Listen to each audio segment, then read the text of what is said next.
Is your why bigger than your why not? You know, that's something that I heard Dan Clark say at the Institute Summit a while back. And, you know, it left me thinking about some things. Left me wondering, what's my why? And I know my why. But it made me realize that it's easy to lose your why. It's easy to lose perspective. It's easy to lose the commitment to the why. I think most everybody understands their why, but they never sit down and define their why. They never sit down and say, this is what I'm hoping to accomplish. This is where I'm hoping to go. And maybe they do when they're young. Maybe they do when they first hire a business coach or they get a therapist or a counselor or whatever it may be. But then life progresses and things begin to happen in life, and you're taking steps on your journey and kind of lose sight of it. You lose the perspective, and the journey changes you, right? As you go on this pathway, the why kind of moves and darts from side to side and has to shift to be something different than it was when you initially decided, this is my why. I think at our core, our why remains almost the same, but the way that we get there, our belief structure that guides us, sets us on the course, can shift and change.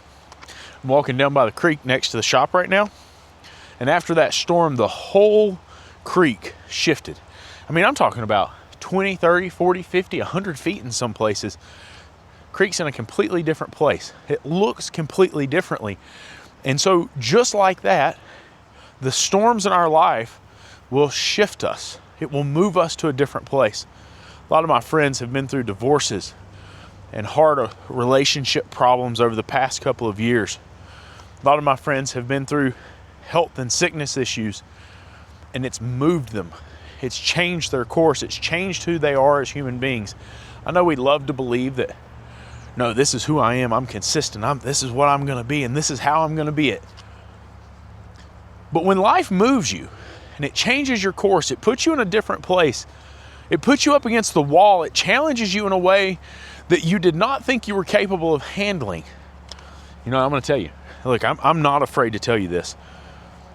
When I was young, one of my greatest fears was losing my parents. I think that's something that all kids feel from time to time. But, you know, losing mom, that was tough. But if you had asked me 30 years ago, I would have been a hot mess over it. I would have been anxious. I would have been panicked. But until you have to go through it, you just don't know how strong you are. And that sucked. And I miss her every day. But my point is that life moves you in your course, makes you stronger, makes you better, makes you more resilient. But you better stop from time to time and analyze your why. You better stop from time to time and think about, who do I want to be? Where do I want to be? What do I want to be? I think so many people lose sight, especially when the challenges come their way, when the heartache hits. People that go bankrupt and people that lose spouses, and, you know,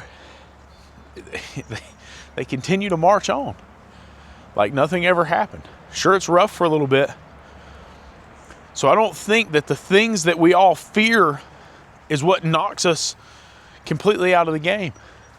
I think the only thing that can knock you completely out of the game is losing your why. So folks, you better make sure your why is bigger than your why not.